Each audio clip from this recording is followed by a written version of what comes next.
Belum diketahui pasti penyebab kebakaran, namun dari keterangan warga awalnya percikan api muncul dari kabel listrik hingga membesar dan membakar satu rumah warga. Kalau kita lihat ini yang terbakar ya rumah kayu. Rumah kayu, Pak? Iya. Tapi baku berdempet-dempet memang, Pak? Iya, satu petak ini. Cuma karena sudah terbagi dua, jadi dua atap. Ada kendala saat pemadaman, Pak? Itu sementara tidak ada. Tidak ada korban jiwa dalam peristiwa ini. Seluruh penghuni rumah yang terdiri dari 4 keluarga langsung menyelamatkan diri saat terjadinya kebakaran. Akibat kejadian ini kerugian ditaksir mencapai puluhan juta rupiah. Dari Makassar, Sulawesi Selatan, Yoyus Vin, iNews melaporkan.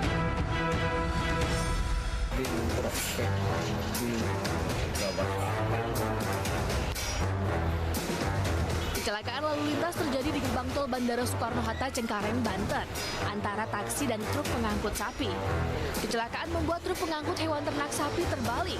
Akibatnya sejumlah hewan ternak yang berada di dalam berkeliaran dan berlari menuju Bandara Soekarno-Hatta. 2 ekor sapi terlihat berada di tengah jalan. Hewan yang terlepas terlihat berlarian menuju ke arah Bandara Soekarno-Hatta. Sejumlah pengendara mobil yang melintas pun berusaha menghindari sapi yang terlepas. Ada 2 kendaraan pengemudi taksi yang melaporkan ke kami bahwa telah menabrak hewan ternak di pintu di kilometer 28 arah bandara. Ini kami saat ini sudah kami sampaikan kepada Kainduk Jaya 5 untuk mengarah ke sana. Mengingat secara jurisdiksi itu wilayah dari BJN, tadi sudah kami sampaikan dan kami himbau untuk pengendara taksi segera berkoordinasi dengan pihak Jaya 5 dan berkoordinasi dengan pengusaha hewan. Tidak ada korban jiwa dalam kecelakaan ini. Setelah beberapa jam, sapi yang terlepas dan masuk ke dalam wilayah Bandara Soekarno-Hatta pun berhasil diamankan petugas dan dikembalikan kepada pemiliknya. Dari Tangerang, Banten, Hasnugraha, iNews melaporkan. Warga dan pengendara di Jalan Poros, Kelurahan Batu Putih, Kecamatan Malawa, Kabupaten Maros, Sulawesi Selatan, dihebohkan dengan sebuah minibus yang terbalik di jalur turunan. Tim Polsek Malawa yang tiba di lokasi langsung membantu para korban, kemudian dibawa ke puskesmas terdekat untuk mendapatkan pertolongan medis. Minibus mengangkut 7 penumpang, termasuk seorang bayi berusia 1 tahun. Petugas juga merujuk seorang penumpang dan sopir minibus ke rumah sakit umum di Kota Maros lantaran mengalami luka parah di bagian kakinya setelah terjepit kendaraan ketika mobil terbalik. Sebelumnya kecelakaan tunggal ini terjadi saat minibus melaju kencang dari arah Kota Maros menuju Kabupaten Bone, namun sopir diduga tidak dapat menguasai laju kendaraannya saat berada di jalan menurun.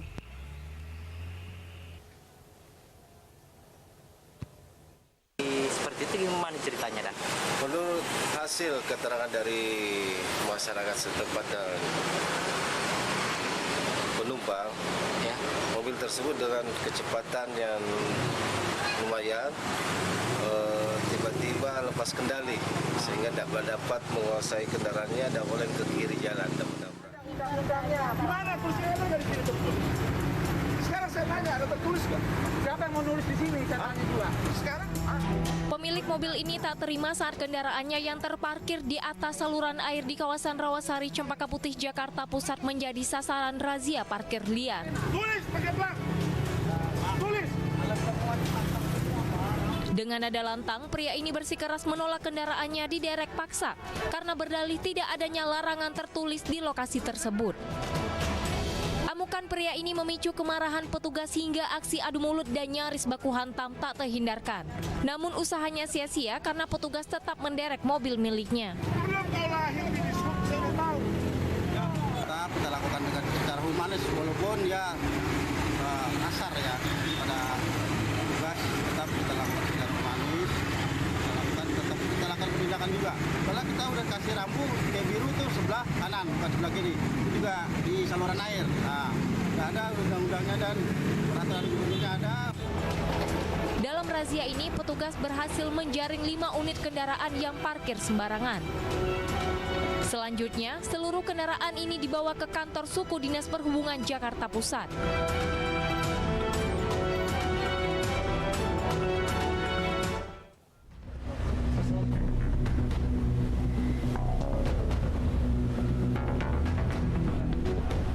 Tim Lembaga Perlindungan Saksi dan Korban LPSK diturunkan ke Kota Bau-Bau, Sulawesi Tenggara untuk menelaah permohonan perlindungan yang diajukan keluarga korban sekaligus tersangka dalam kasus pencabulan kakak beradik. 4 orang tim LPSK telah mengunjungi Polres Bau-Bau dan ke kantor DP3A Bau-Bau serta akan menemui pihak keluarga korban dan tersangka. Proses perlindungan berada dalam tahap penelaahan, yang artinya 1 tahap sebelum adanya investigasi hingga bisa dilanjutkan ke perlindungan. LPSK punya kewajiban, salah satu prosedurnya kan adalah melakukan penelaahan. Jadi saat ini dalam proses penelaahan, ya kami melakukan penjangkauan kepada korban. Kami telah melakukan investigasi terhadap laporan yang dilaporkan oleh ibu korban. Jadi kami sudah lakukan investigasi terhadap beberapa saksi yang ada di TKP. Kami menemukan informasi bahwa terhadap kakak yang memiliki saksian terhadap dugaan tindakan yang dilakukan. Beberapa saksi saksikan bahwa dalam keluarga tersebut memiliki keluarga laki-laki, yaitu kakak sulung. Kemudian kami lakukan investigasi dan yang bersangkutan memberikan kesaksian mengakui atas perbuatan yang telah dilakukan tersebut. Baik. Ya. Dan kami dalami dan kami sesuaikan dari beberapa saksi-saksi yang telah memberikan dan memiliki fakta dan menyebutkan kasus tersebut, dan kami lakukan mekanisme dengan prosedural melakukan gelar dan kami tetapkan sebagai tersangka. Ya Bapak, Pak Taufik, kalau dari penyelidikan awal Bapak, ini kalau pernyataan dari keterangan dari korban Bapak, apakah benar kakak tersangka yang melakukan pemerkosaan tersebut? Jadi perlu kami jelaskan dengan keterangan dari korban tidak mengetahui karena kondisi tidur. Jadi kejadian ini korban dalam keadaan tidur, jadi tidak mengetahui sama sekali korban ini pelakunya siapa. Ya Bapak, kalau sejauh ini Bapak, apakah kakak korban sudah ditahan Bapak? Jadi tersangka sudah dilakukan penahanan, namun sering berjalan dari dan ibu tersebut melakukan permohonan penangguhan penahanan.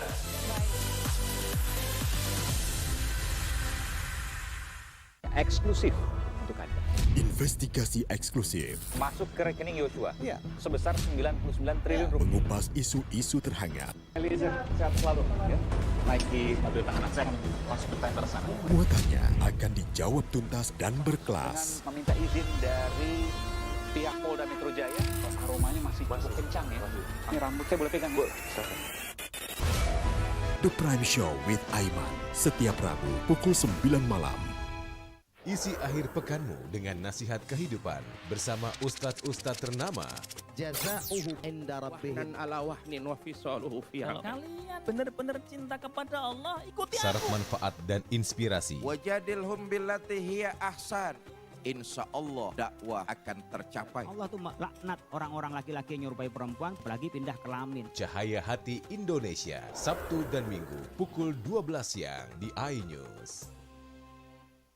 iNews Prime malam hari. 5 anggota Polri terbukti melanggar kode etik. Tewasnya Brigadir Yosua, MD dipanggil DPR. Menggali informasi secara mendalam. 12 saksi dihadirkan dalam sidang. Korban nolak permohonan perlindungan. Korupsi 78 triliun rupiah. Membahas isu terhangat dengan narasumber yang kompeten. Persiapan untuk pembunuhan terencana. Telah terjadi tembak-menembak. Polisi dianggap masih menutup-nutupi. iNews Prime, Senin sampai Jumat pukul 9 malam. Live di iNews. Berita menarik dan faktual kami hadirkan ada untuk 5 pilihan Anda. lokasi Formula E. Dan bagus juga untuk Indonesia akan disiarkan di seluruh Pemirsa, dunia. jutaan warga memberikan penghormatan terakhir bagi Serta dialog komprehensif bersama narasumber. Harga minyak goreng curah dari telahan Satgas Pangan. Presiden Joko Widodo merombak besar-besaran susunan Bagaimana situasi terkini? Kobaran api dan kepulan asap membumbung dari iNewsroom, Senin sampai Jumat pukul 5:30 sore hanya di iNews.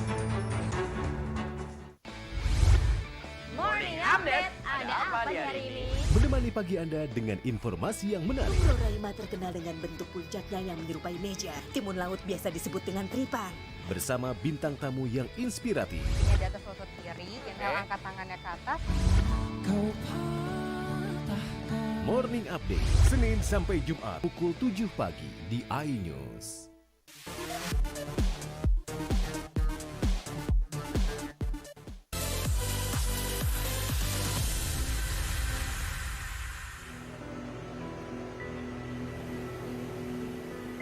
Ya, pemirsa, hari ini tim SAR gabungan masih lakukan pencarian terhadap 2 korban tertimbun longsor di Kampung Sirnasari, Bogor, Jawa Barat. Pencarian difokuskan dekat musola. Titik yang dicurigai menjadi tempat keberadaan korban.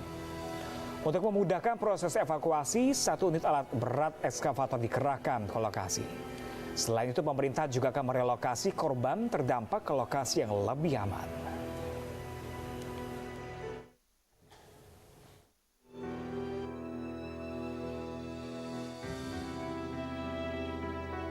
Proses pencarian terhadap 2 korban yang masih tertimbun material tanah longsor yang terjadi di Kampung Sirnasari, Kelurahan Empang, Bogor, Jawa Barat saat ini dihentikan sementara dan proses pencarian ini nantinya akan dilanjutkan kembali pada pukul 1 siang. Di mana dari informasi terakhir yang kami dapatkan juga bahwa proses pencarian para 2 korban ini dicari oleh petugas gabungan yang terdiri dari BPBD Kota Bogor, lalu juga ada dari TNI, Polri, Damkar Kota Bogor, tim SAR gabungan dan juga relawan. Di mana dari informasi terakhir dan juga dari pantauan kami di lapangan bahwa dapat kami sampaikan juga bahwa proses pencarian ini sekiranya bergeser sekitar 20 meter dari penemuan jasad yang sudah ditemukan pada sore hari kemarin, sebanyak 2 jasad yang sudah ditemukan pada sore hari kemarin. Yang artinya untuk proses pencarian kini juga sebenarnya tidak jauh lokasinya dari tempat penemuan pada sore hari kemarin. Yang mana ini dapat kami sampaikan juga bahwa hingga saat ini masih ada sekiranya 2 korban lainnya, yang 2 korban ini sebenarnya masih dalam satu keluarga, yakni wanita bernama Yuli berusia 65 tahun dan cucunya yang bernama Muhammad Yusuf berusia 8 bulan.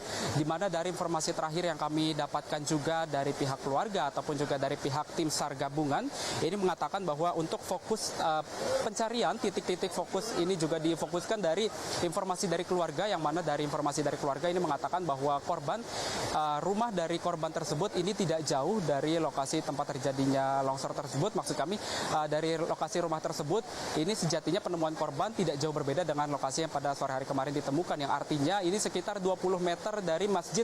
Di layar kaca Anda, Pramdeta dan juga pemirsa, ini juga dilihat bahwa sekiranya sekitar 20 meter ini nantinya akan penggalian akan difokuskan pada titik tersebut.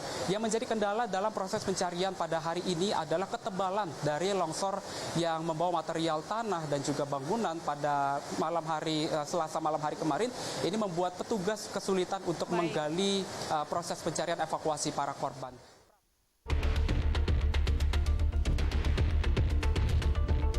Bisnis thrifting atau bisnis pakaian bekas impor tentu saja menguntungkan karena modal kecil, keuntungan besar.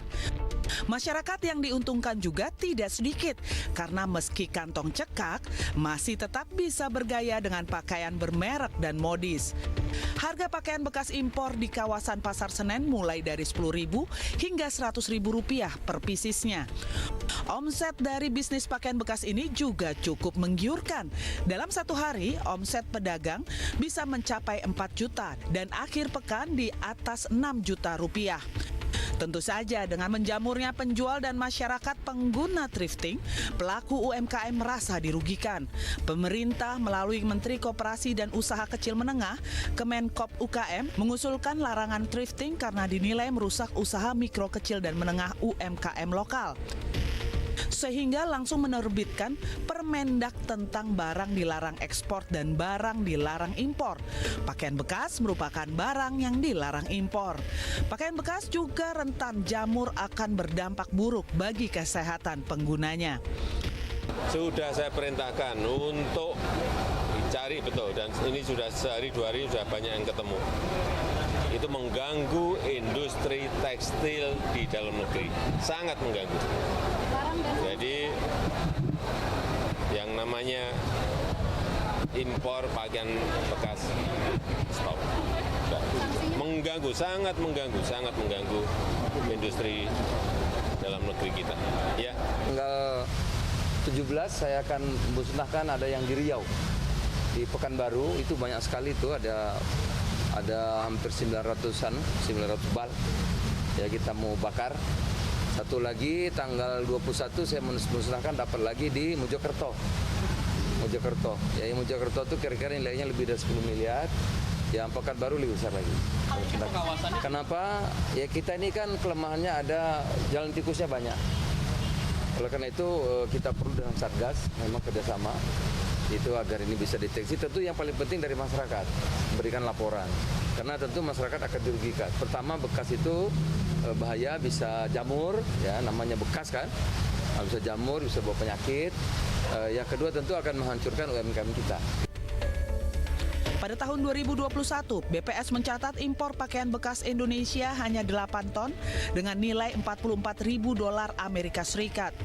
Namun berdasarkan laman Trade Map, data ekspor baju bekas yang dicatat negara eksportir menunjukkan sepanjang 2021 ada 27.420 ton pakaian bekas yang diimpor Indonesia.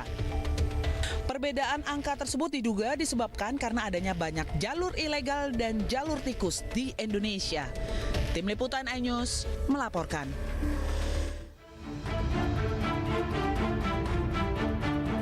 Batam, kota kecil yang waktu demi waktu terus berbenah, menjadi salah satu kota tujuan bagi banyak wisatawan.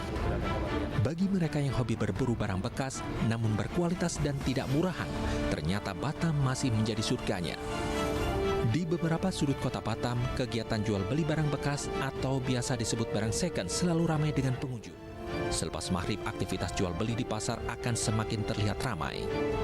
Berbagai barang bekas seperti pakaian, tas, sepatu, mainan anak, bahkan alat-alat rumah tangga juga dijual para pedagang. Barang-barang bermerek asal Singapura dan Malaysia ini dijual dengan harga bervariasi.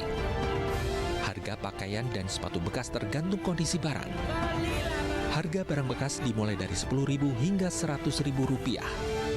Untuk per karungnya, pedagang membeli dari importir pakaian bekas seharga Rp2 juta.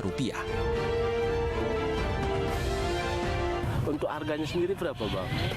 Harganya tergantung, Bang. Harganya ini kan beda-beda dia.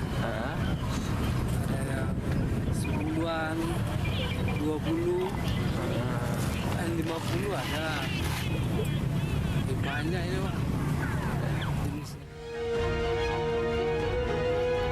Pacar ini bagus, Bang, murah-murah harganya, Bang. Barang sendiri kayak mana? Kita jualan lagi, Bang, nanti, Bang. Saya beli untuk jual lagi, Bang. Ada brand.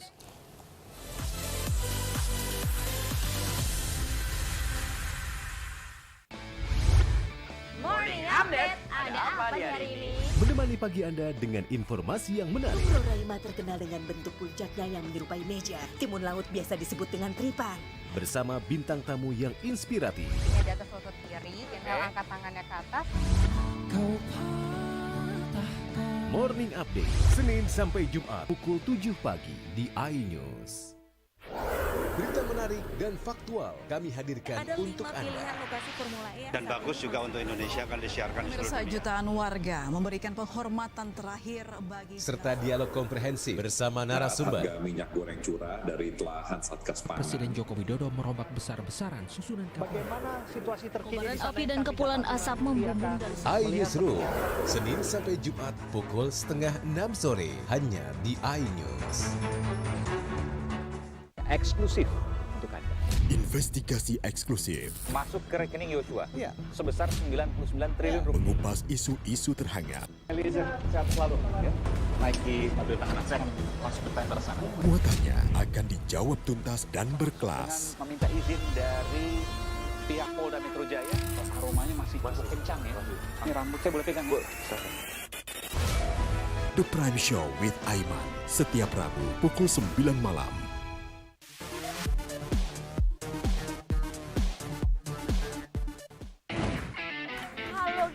Beda. Kita nongkrongnya di restoran yang sudah berjualan setengah abad. Penasaran? Penasaran? Rasanya unik dan nyes. Kita uak-uak ame daun-daunnya, daging ikannya. Kelaparan bikin kamu makin lapar. Senin sampai Jumat pukul 8 pagi hanya di iNews. Morning Update, ada apa di hari ini? Menemani pagi Anda dengan informasi yang menarik. Roraima terkenal dengan bentuk puncaknya yang menyerupai meja. Timun laut biasa disebut dengan tripan. Bersama bintang tamu yang inspiratif. Ini di atas lutut kiri, tinggal angkat tangannya ke atas. Morning Update, Senin sampai Jumat pukul 7 pagi di iNews.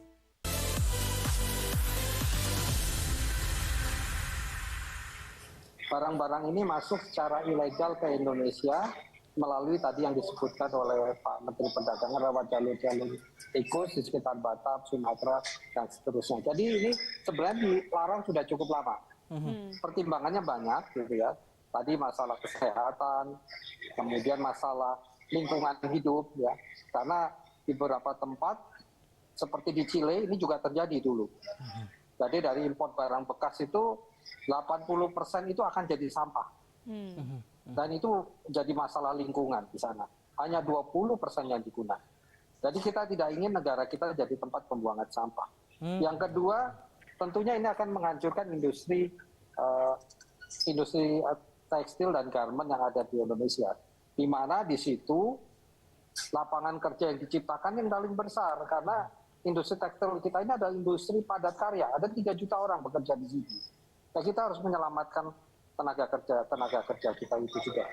Dan juga industri-industri kreatif yang diciptakan anak-anak muda kita. Baik.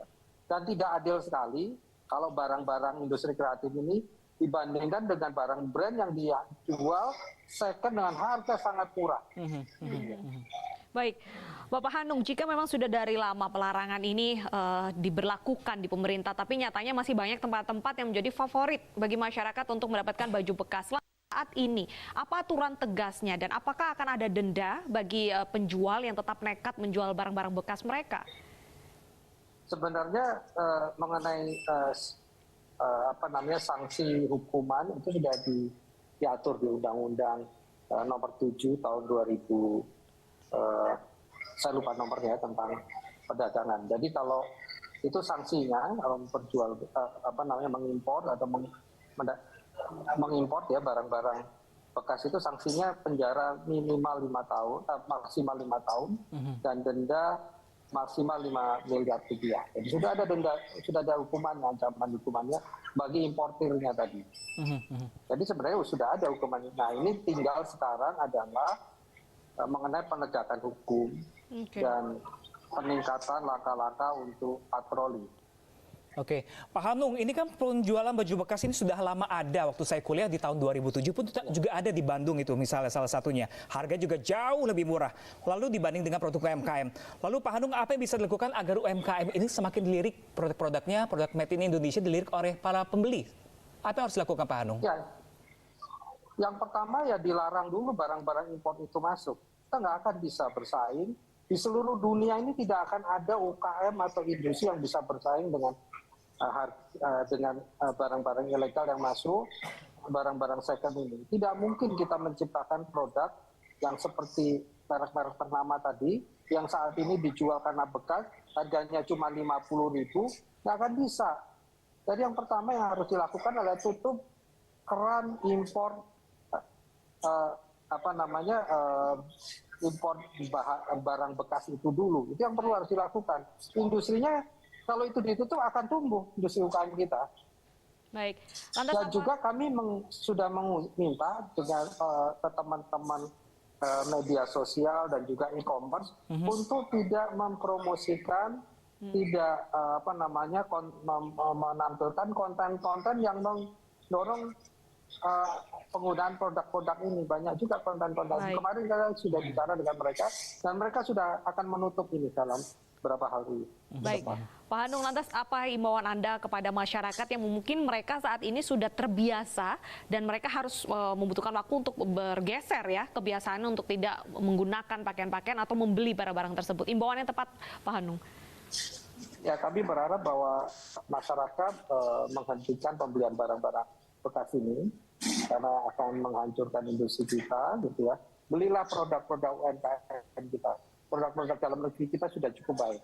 Bisa dilihat di banyak tempat, ya produk-produk kita cukup baik dan berkualitas. Dan harganya juga kompetitif. Belilah produk-produk kita.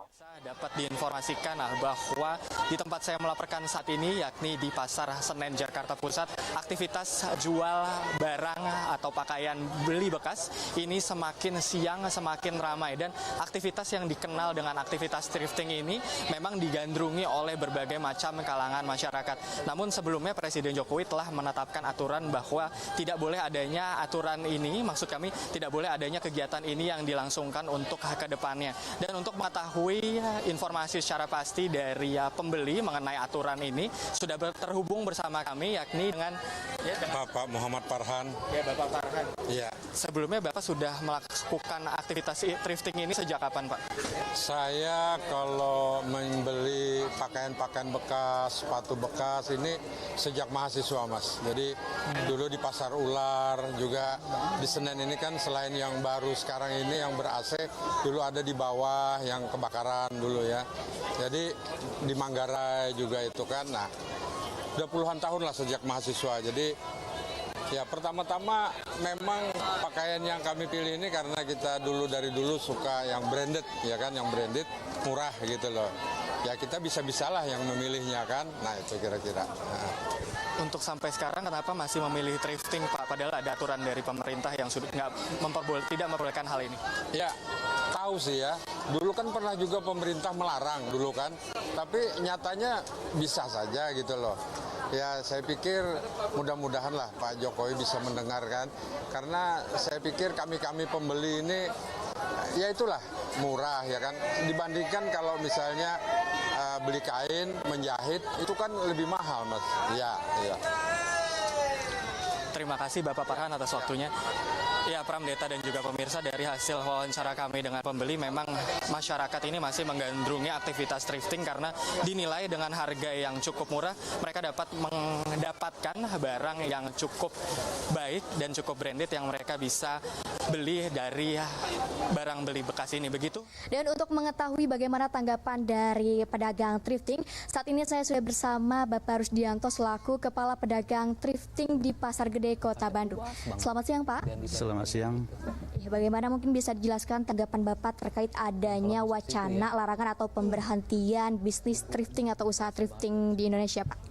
Terkait tentang yang disampaikan oleh Menperindak tentang pemberhentian penjualan pakaian bekas di Cimol Gede Bage, kami atas nama pedagang Cimol Gede Bage sangat menyesalkan sekali pernyataan yang diberikan oleh pemerintah.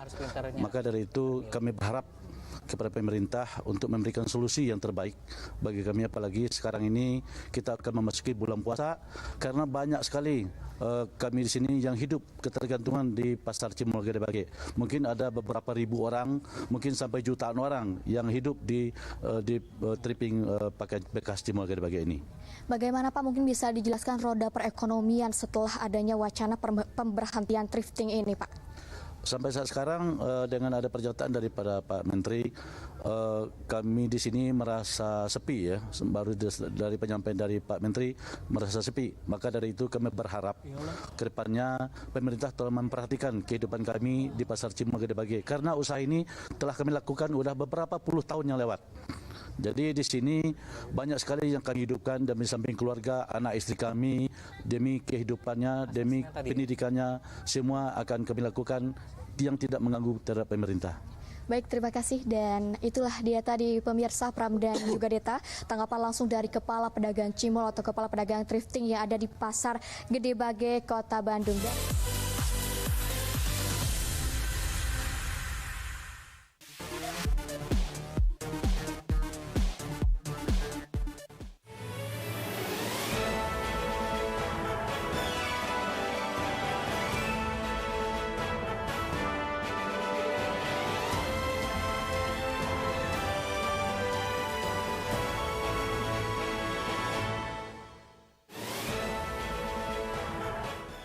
Ribuan warga di 14 kecamatan terdampak banjir. Korban banjir, krisis air bersih dan listrik.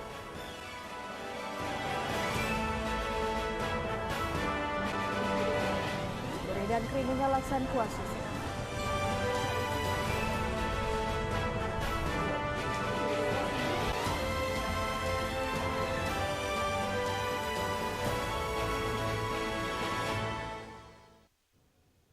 Assalamualaikum warahmatullahi wabarakatuh. Apa kabar Anda pemirsa? Anda kembali menyaksikan Anyus Sumsel akhir pekan edisi hari ini. Selain 3 informasi menarik tadi, kami juga akan hadirkan beragam informasi menarik lainnya. Saya Anggun Prisma.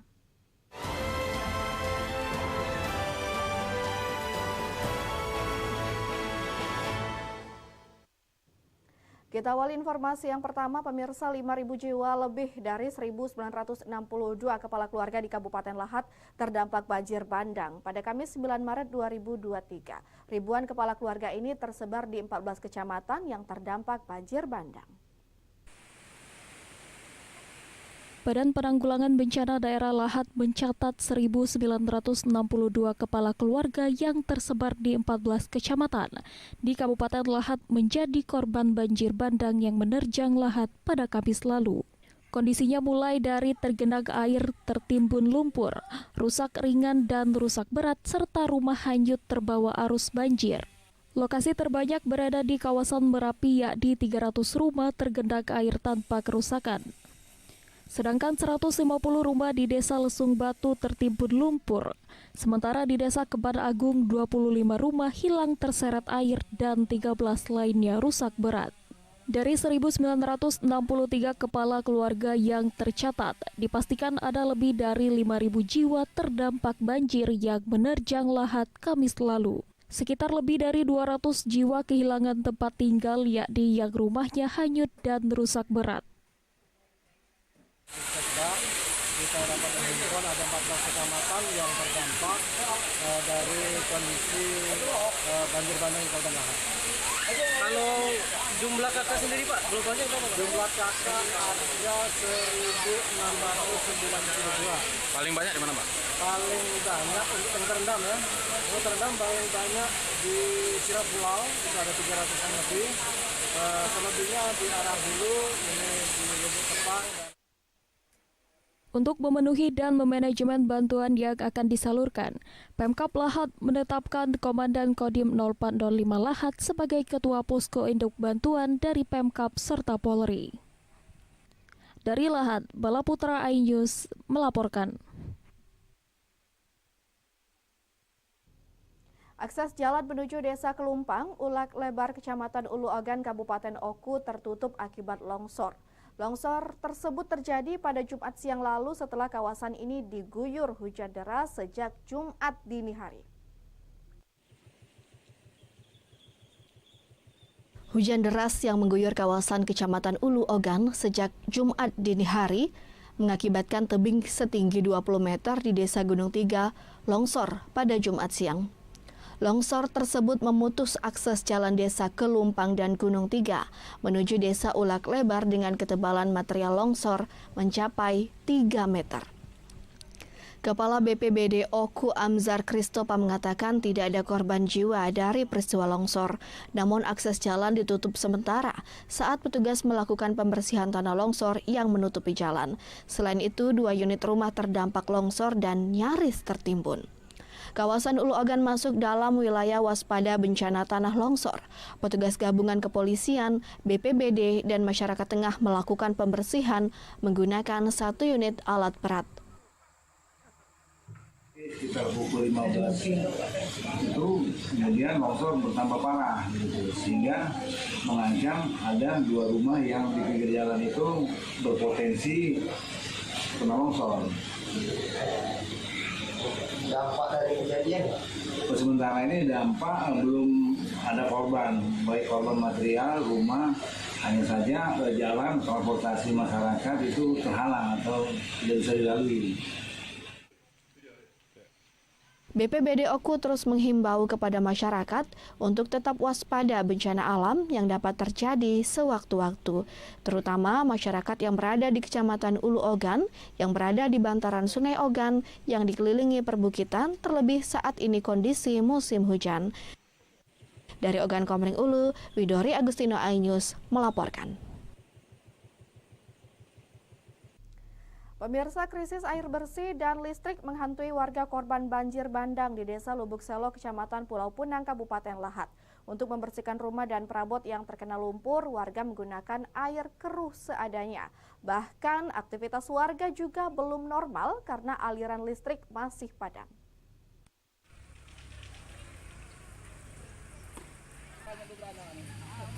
Sebanyak 150 kepala keluarga di Desa Lubuk Sepang, Kecamatan Pulau Pinang, Kabupaten Lahat mengalami krisis air bersih dan pemadaman listrik. Akibat desa mereka diterjang banjir bandang pada pekan lalu. Menurut warga, pemadaman listrik terjadi karena hampir seluruh instalasi induk rusak. Meteran listrik hanyut dan kabel yang masih berserakan. Sedangkan air yang biasanya menggunakan sumur dan PDAM desa juga rusak. Sumur tertimbun lumpur dan instalasi air hilang. Baik saluran induk dan saluran rumah tangga hanyut tak tersisa. Dari hari pertama kejadian itu, berapa hari? Kamis, 6 hari, Pak. 6 hari. Ya. Tapi banyak tiang listrik yang patah ini, Pak. 3 ya. Sudah ditanam baru, Pak. Nah, sudah ini. Tapi memang belum hidup listriknya. Apa? Listriknya belum hidup, ya. Belum nyala. Belum nyala. Harapan kita, Pak, pengen cepat hidup ya listriknya. Cepatnya diurus. Di rumah macam mana, Pak? Butuhan air bersih. Air bersih kalau sekarang ini sudah ada bantuan sekarang ini. Kalau selama ini warga di Lubuk Sepang ini pakai apa air bersih, Pak? Dibantu minuman. Enggak saat normal, Pak, maksudnya. Oh, saat normal kami pakai pam sama sumur. Pam desa ya. Kondisinya macam mana instalasi dan sumur, Pak? Sekarang rusak. Rusak, Pak. Guna untuk memenuhi kebutuhan air bersih, warga hanya mengandalkan air bantuan dari truk tangki air yang disediakan oleh pemerintah Kabupaten Lahat dengan kapasitas sangat terbatas. Dari Lahat, Bala Putra, iNews melaporkan. Kami akan hadir dengan informasi Gubernur Sumsel tinjau lokasi banjir. Tetaplah di iNews Sumsel akhir pekan.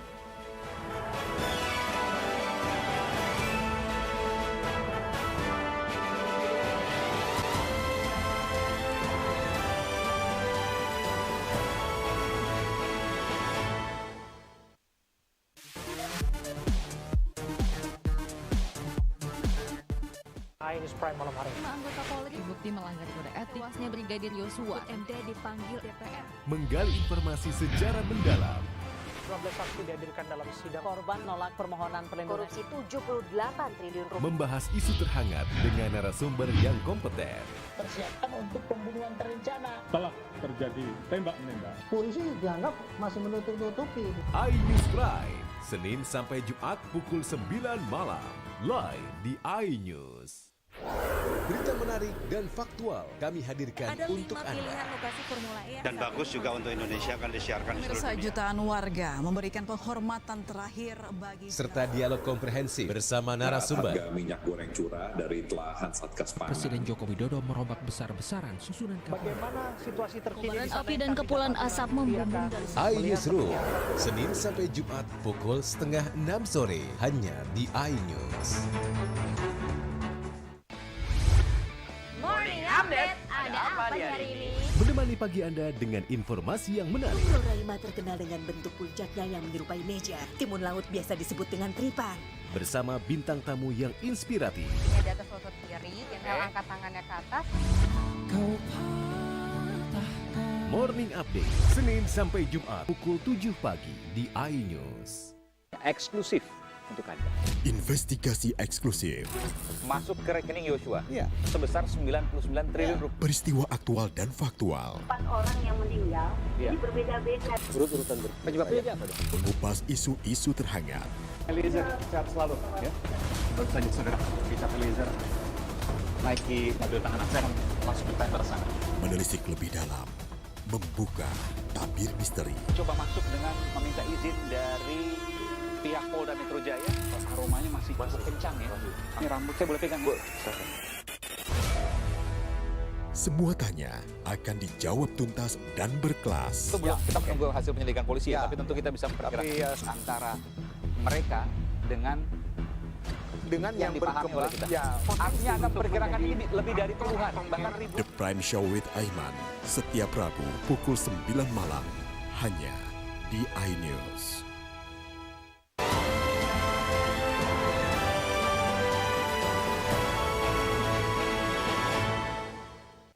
Terima kasih pemirsa, Anda masih bersama kami.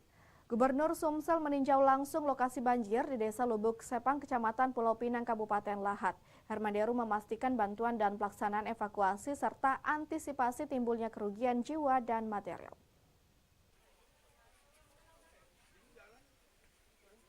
Gubernur Sumsel Hermanderu memberikan dorongan moral kepada warga terdampak banjir Lubuk Sepang dengan menyapa warga. Hermanderu mengingatkan masyarakat untuk menjadi ekosistem dengan benar dan tidak berlebihan sehingga bencana serupa tak terjadi. Pemerintah Provinsi Sumsel bersama Pemkab Lahat memastikan bantuan jangka pendek dan jangka panjang kepada seluruh korban dan wilayah terdampak banjir. Bantuan jangka pendek berupa obat, makanan, dan layanan kesehatan, serta bantuan jangka panjang berupa pembangunan berbasis mitigasi bencana sesuai kebutuhan daerah di tepi sungai. Pinang, Desa Lubuk Sepang ini banjir bandang, jadi tumpahan air Sungai Lematang menuju Sungai Lim. Ini yang membuat menyapu beberapa bangunan, ada SD, ada PAUD, ada 4 rumah. Hanya dimulak juga, dibikin juga. Ini juga peringatan bagi kita. Saya ingatkan tadi, ayo kita perbaiki das kita, daerah aliran sungai kita, jangan gundul. Kita tanam kembali dengan kesadaran. Berdasarkan pantauan di lokasi, air beserta material lumpur dan potongan pohon dari hulu sungai yang terbawa banjir memperparah kondisi. Lokasi yang mulai surut dipenuhi lumpur setinggi 20 cm sehingga menyulitkan bahkan berbahaya. Dari Lahat, Balaputra iNews melaporkan. Kita ke informasi lain, pemirsa. Kejaksaan Negeri Ogan Komering Ulu Selatan resmi menahan Kepala Dinas dan Bendahara Kantor Dinas Lingkungan Hidup Pemkab Oku Selatan. Keduanya ditahan atas dugaan korupsi anggaran bahan bakar minyak untuk angkutan sampah periode 2019 hingga 2021.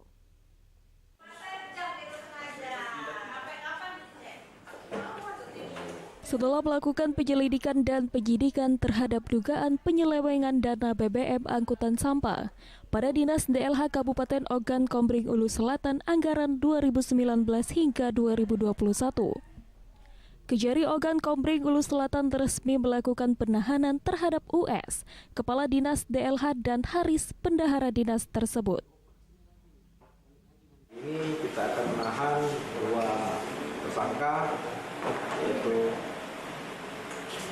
Kepala Dinas dan Bendahara. Terima kasih. Wassalamualaikum warahmatullahi wabarakatuh. Pak, jumlah untuk kerugian negaranya, Pak? Jumlah kerugian negara. Ini kalau jumlah kerugian negara ini jadi masalah pemotongan yang dirugikan adalah pihak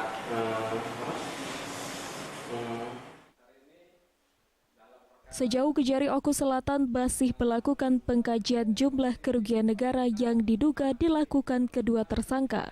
Kedua tersangka saat kini ditahan selama 20 hari ke depan dengan ancaman pidana 20 tahun penjara. Juga nanti kepada rekan-rekannya nanti ya. Belum diketahui ini berarti, Pak ya? Belum. Karena ini masalah pemotongan, karena di sini kita lihat di pasal 12 sub F-nya gitu. Pak, untuk ini ada tersangka yang lainnya kira-kira, Pak? Oh, lalu untuk tersangka yang lain kita lihat nanti perkembangannya nanti untuk di persidangan kita di sini kita persidangan dulu, iya. Soalnya setelah kita tahan secepatnya nanti tim akan berusaha keras untuk kita limpah ya.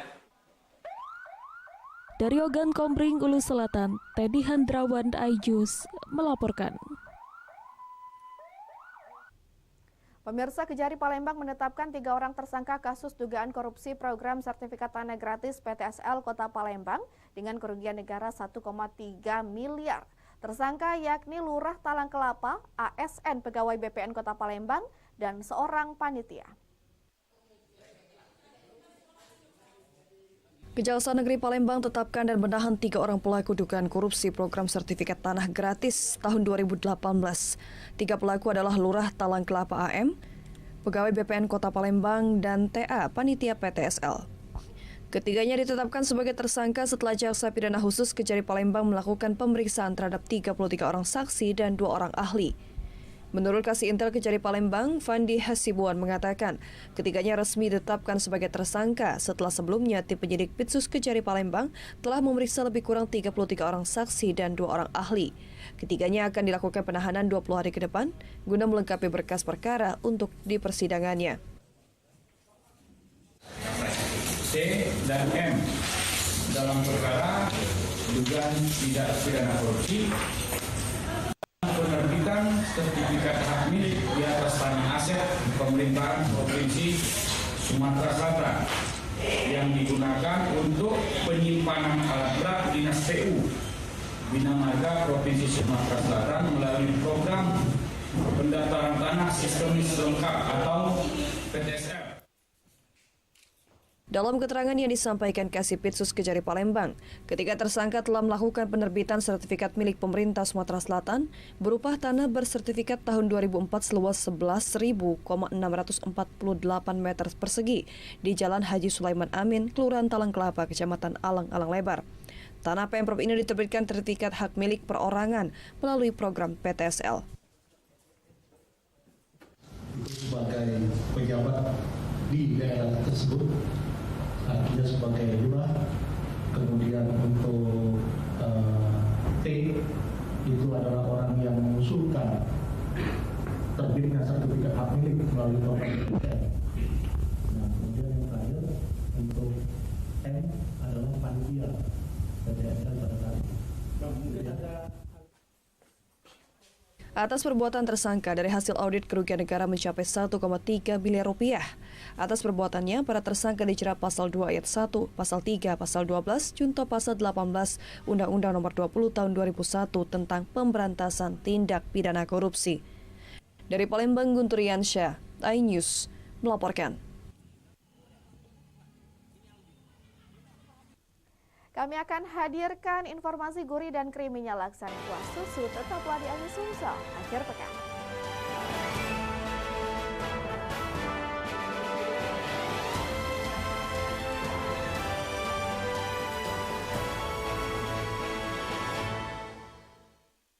Isi akhir pekanmu dengan nasihat kehidupan bersama ustadz-ustadz ternama. Jazauhu inda rabbihim ala wahnin wa fisaluhu fi kalian benar-benar cinta kepada Allah, ikuti syarat aku. Manfaat dan inspirasi. Wajadilhum billati hiya ahsan. Insya Allah dakwah akan tercapai. Allah tuh laknat orang-orang laki-laki yang nyerupai perempuan apalagi pindah kelamin. Cahaya Hati Indonesia, Sabtu dan Minggu pukul 12 siang di iNews. Kompilasi seputar keunikan, keajaiban, dan hal-hal menarik di berbagai belahan dunia. Tahukah Anda jika di bumi ini banyak jenis hewan yang masih misterius? Sebuah kawas secara tiba-tiba muncul di wilayah semenanjung Yamal Peninsula. Inilah kucing berkaki hitam yang hidup di 3 negara di Afrika. Lucu namun mematikan. OMG, setiap hari pukul 19.45 di iNews. Eksklusif untuk Anda. Investigasi eksklusif. Masuk ke rekening Yosua sebesar 99 triliun rupiah. Peristiwa aktual dan faktual. 4 orang yang meninggal ini berbeda-beda. Urut-urutan penyebabnya apa dong? Mengupas isu-isu terhangat. Eliezer sehat selalu ya. Baru saja saudara Richard Eliezer naiki mobil tahanan, saya akan masuk ke tender sana. Menelisik lebih dalam, membuka tabir misteri. Coba masuk dengan meminta izin dari pihak Polda Metro Jaya. Aromanya masih kencang ya. Ini rambut saya boleh pegang, Bu? Semua tanya akan dijawab tuntas dan berkelas. Sebelum kita menunggu hasil penyelidikan polisi, tapi tentu kita bisa memperkirakan antara mereka dengan yang dipahami oleh kita. Artinya akan memperkirakan ini lebih dari puluhan, bahkan ribuan. The Prime Show with Aiman, setiap Rabu pukul 9 malam, hanya di iNews. Isi akhir pekanmu dengan nasihat kehidupan bersama ustadz-ustadz ternama. Wajadilhum billati hiya ahsan.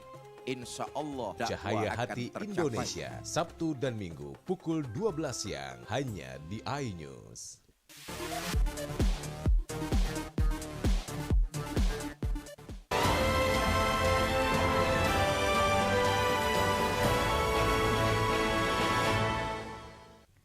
Pemirsa, para pegawai PDAM Tirta Agung Kabupaten Oki 8 bulan tidak gajian. Ironisnya, gaji para pegawai PDAM ini tergantung jumlah tagihan pelanggan yang dibayarkan.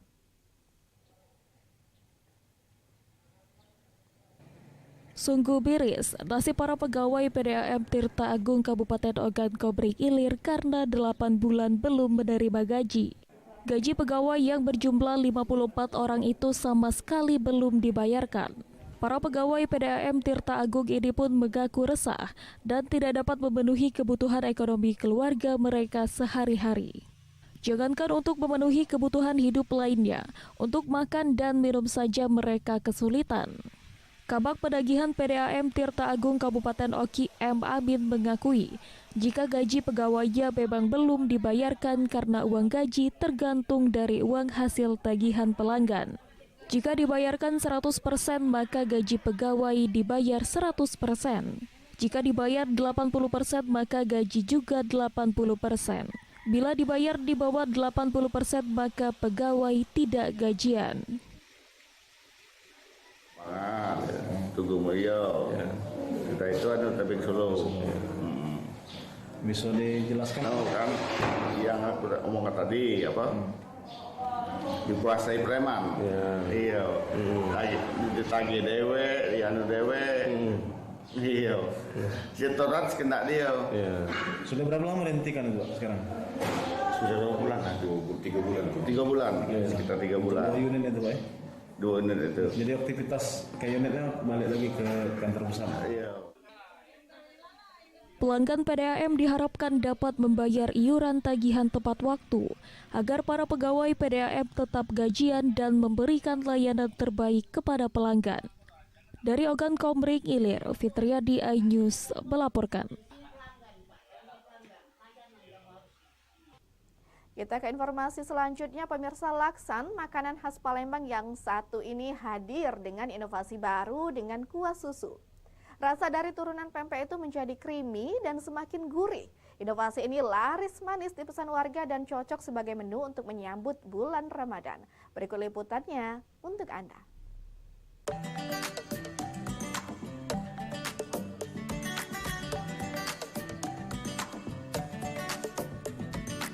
Laksan biasa dibuat dari santan untuk kuahnya, berbeda dengan yang ada di kedai Inge 88 Palembang. Untuk menciptakan rasa yang berbeda dan lebih nikmat, Laksan hadir dengan inovasi baru berkuah susu. Cara membuat kudapan khas Palembang satu ini sama seperti Laksan umumnya, menyiapkan ikan giling, sagu, air, dan aduk sampai sebuah bahan menyatu. Lalu adonan dibentuk gepeng panjang dan direbus hingga matang. Selanjutnya kuah laksan susu ini dibutuhkan bawang putih, bawang merah, jahe, dan laos yang dihaluskan. Tumis bumbu dan masukkan air, ditambah kaldu jamur, gula, garam secukupnya, tunggu hingga mendidih. Barulah susu evaporasi dicampur ke dalamnya. Terakhir irisan laksan dimasukkan ke dalam kuah dan dimasak dengan api kecil hingga matang. Laksan kuah susu pun siap dihidangkan dengan taburan daun kucai dan bawang goreng. Rasa kuahnya lebih gurih. Emang langganan beli di sini? Langganan, karena kalau bulan puasa emang kita di rumah itu menu buat buka puasa biasanya menu-menu khas Palembang. Kalau untuk dari segi harga sama dari rasanya sendiri, kalau perbandingannya gimana? Kalau harganya worth it sesuai dengan rasa masakannya, enak. Laksan susu memang sudah di Palembang sudah banyak yang bikin. Nah, pempek Inge 88 bikinnya sejak 2 bulan terakhir karena kita mau menjelang bulan Ramadan. Untuk respon masyarakat sendiri sejak dijualnya laksan susu? Alhamdulillah setelah keluar laksan susu mereka lebih seneng ya karena rasanya lebih enak.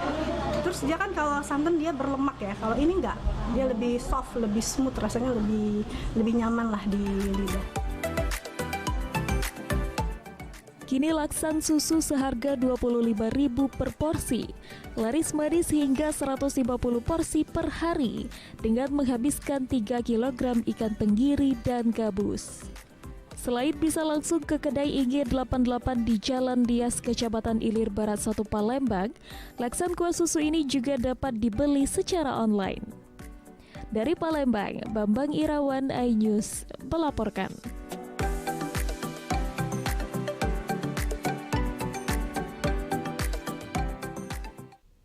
Pemirsa, informasi tadi sekaligus mengakhiri iNews Sumsel akhir pekan edisi hari ini. Terima kasih atas kebersamaan Anda. Sampai jumpa.